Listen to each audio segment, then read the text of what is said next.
आपने हमारे चैनल पर फैक्ट्री में इरेजर और पेंसिल बनते तो देख लिया होगा। तो आज हम आपको दिखाएंगे कि हमेशा आपके काम आने वाले पेन यानी कलम फैक्ट्रियों में कैसे बनाए जाते हैं। तो पेन बनाने का काम 3 स्टेप्स में कंप्लीट किया जाता है। Step number 1, outer body making. इस स्टेप में कलम के आउटर बॉडी को बनाया जाता है। इसको बनाने के लिए रॉ मटेरियल में पॉलीप्रोपिलीन को पॉलीमर का यूज होता है। इसे PPC भी कहते हैं। यह वजन में हल्का प्लास्टिक ग्रेनुअल्स होता है। अब इन सभी को मिक्सचर में मिक्स करके एक बड़े से हॉपर में डाल देते हैं। साथ ही इसमें जिस कलर का प्लास्टिक चाहिए होता है उस कलर का प्लास्टिक पॉलीमर भी इसमें डाला जाता है।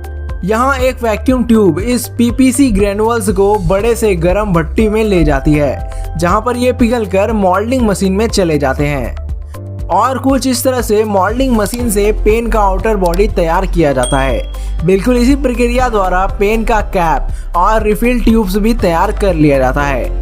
अब पेन का आउटर बॉडी तैयार हो चुका है। अब स्टेप नंबर 2 में आता है पेन का इनर पार्ट, जिसमें सबसे पहले पेन के इंक यानी स्याही को तैयार किया जाता है। इसको बनाने के लिए नेचुरल वैक्स, उसके साथ वार्निश जो कि शहद जैसा गाढ़ा होता है, और कोबाल्ट को एक साथ एक बड़े से मिक्सर में डाल दिया जाता है और उसे अच्छे से मिक्स कर दिया जाता है।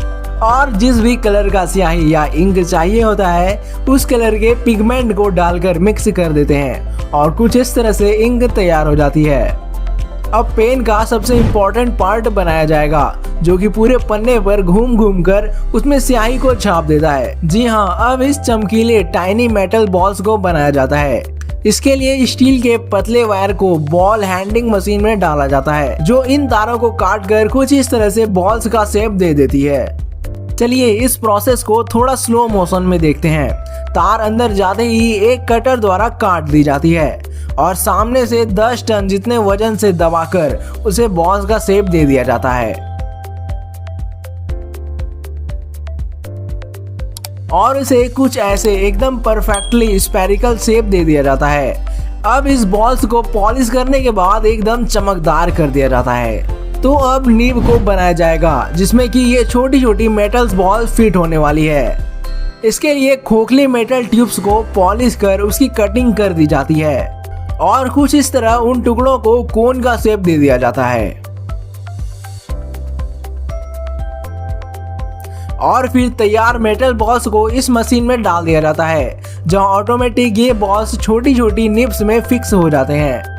तो अब फाइनली सब कुछ तैयार हो चुका है। अब स्टेप 3 में आता है असेंबलिंग, जिसके लिए सबसे पहले ये इंक इंजेक्टिंग मशीन इस रिफिल ट्यूब्स में इंक को भर देती है और अब रिफिल इंक से फिल हो जाने के बाद इनके टिप पर इन तैयार निब्स को अटैच कर दिया जाता है।